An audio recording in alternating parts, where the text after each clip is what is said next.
Muy buenas noches, mi nombre es Luis David Cifuentes Suárez. El tema que me corresponde es la historia de la partida doble y su fundamentación. ¿Listo? En el concepto de la partida doble tenemos que es un método contable que se basa en el principio de que cada transacción tenga un doble efecto. Esto quiere decir, un débito y un crédito tiene que ser de igual valor. Para cada movimiento que se realiza en una cuenta debe haber un movimiento compensatorio en otra cuenta, manteniendo así el equilibrio en los libros contables. ¿Quién fue el creador de la partida doble? Fue inventada en el siglo XV por Lucas Palacio, un italiano genio de las matemáticas. Creó el sistema que hoy en día mantiene la contabilidad de las empresas modernas, sanas sus finanzas. Y se habla de sana cuando tiene un contador que sabe utilizar la partida doble en las diferentes operaciones comerciales. Asimismo, es la base de la contabilidad moderna. Comprender que es un sistema fundamental para la era moderna en las finanzas. La fundamentación de la partida doble se basa en varios puntos.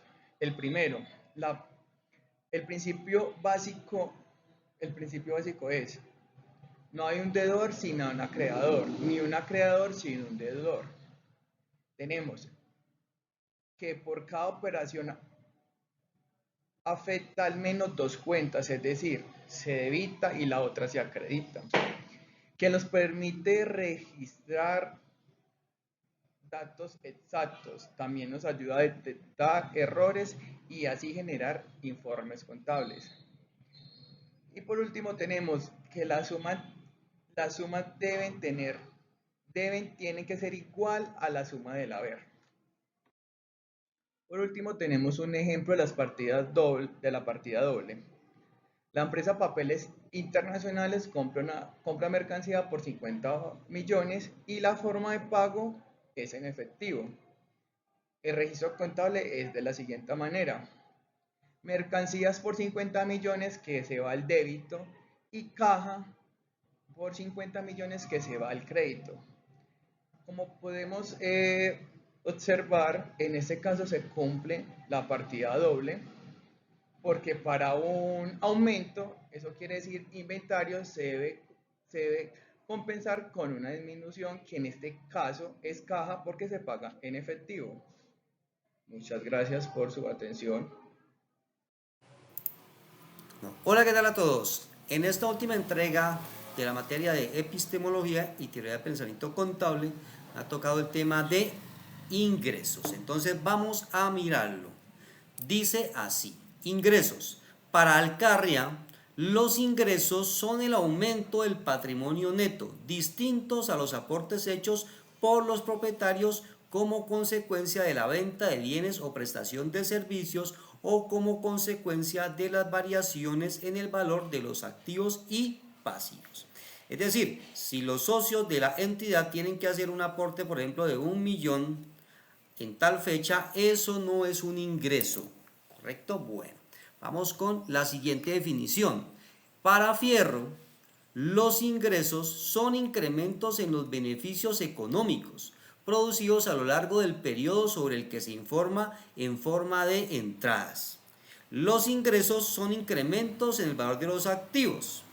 Y también los ingresos son decrementos en las obligaciones que dan como resultado aumentos en el patrimonio, distintos de las aportaciones de los inversores. Eso lo hemos visto en la anterior definición.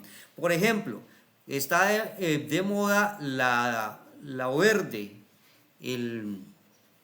la parte de lo ecológico. Entonces, digamos, si esta empresa adopta medidas amigables con el medio ambiente, hay disminución en obligaciones tributarias. Entonces, eso podría ser representarle en ingresos, va a pagar menos impuestos, ¿ok?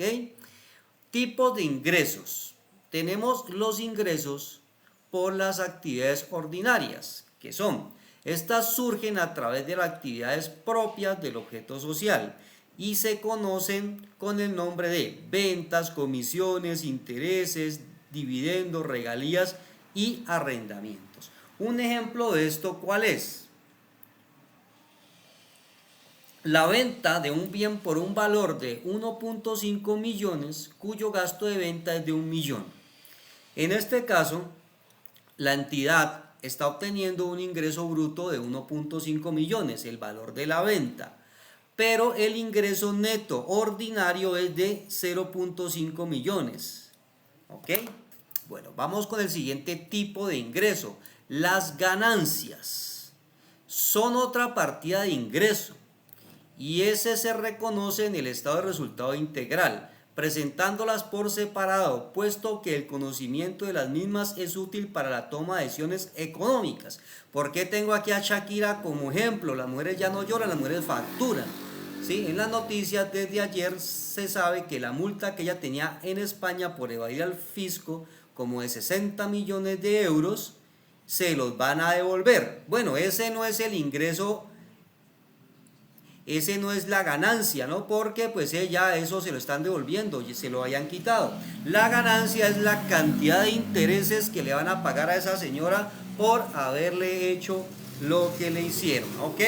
Es un ejemplo de ganancias. Ese dinero estuvo quietico ahí, generó una cantidad de ingresos, 60 millones de euros. Imagínense todo lo que genera. Bueno, muchas gracias por haber llegado hasta aquí. Las referencias bibliográficas para esta presentación se tienen ahí en pantalla. Nos vemos en una próxima presentación.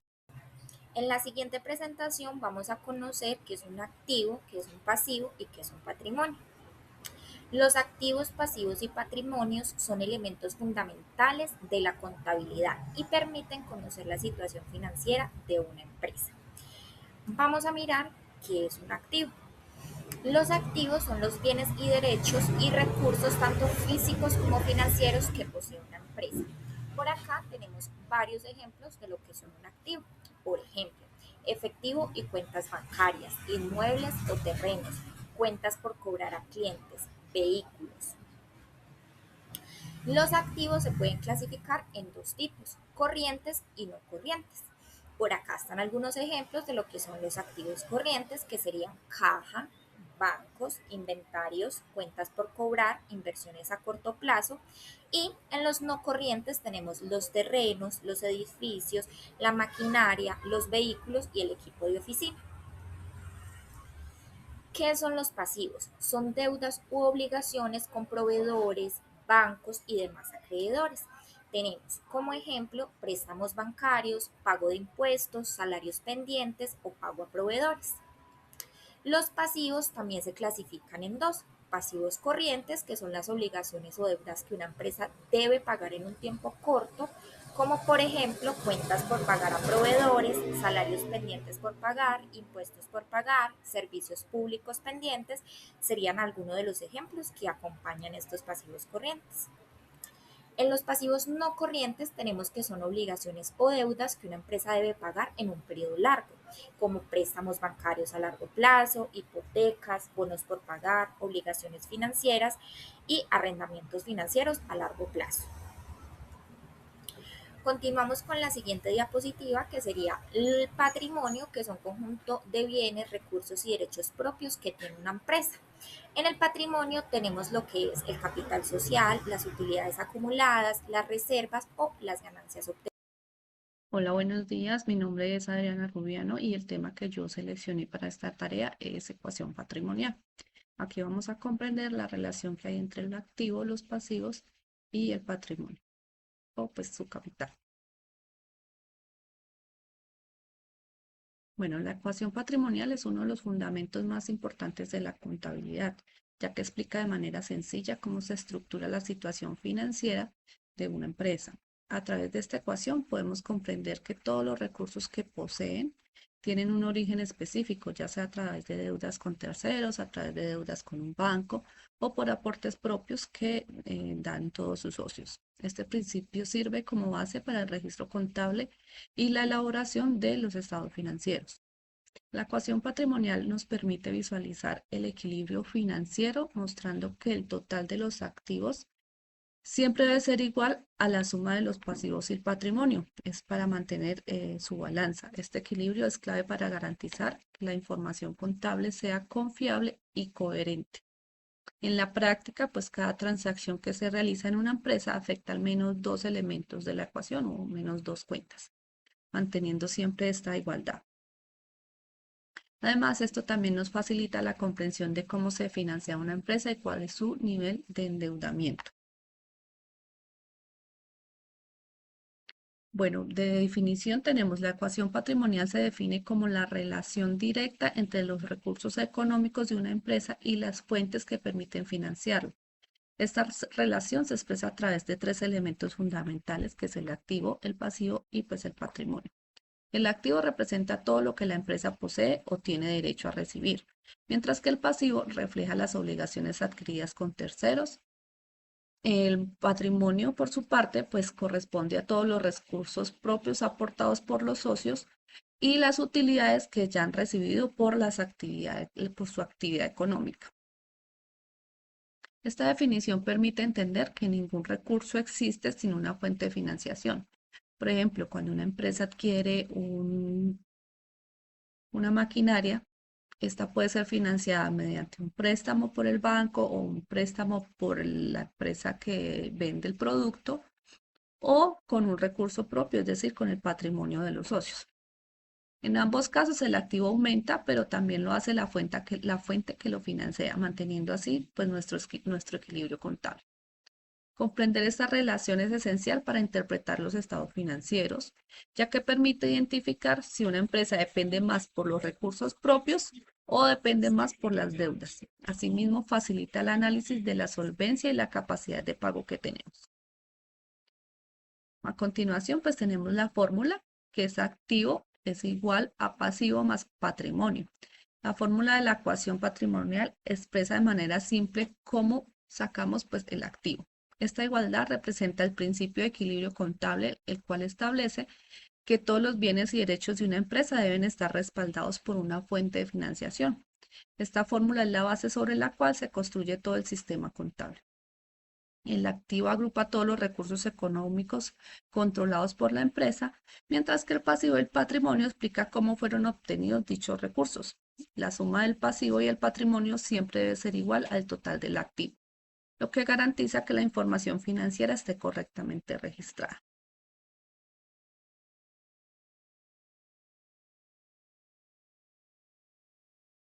Bueno, aquí tenemos un ejemplo práctico. Una empresa inicia con unos aportes de los socios por un valor de $30,000, recibe un préstamo bancario por un valor de $10,000 y tiene en su caja los $40,000, es decir, los 30 y los 10 nos suman 40, ahí tenemos el equilibrio.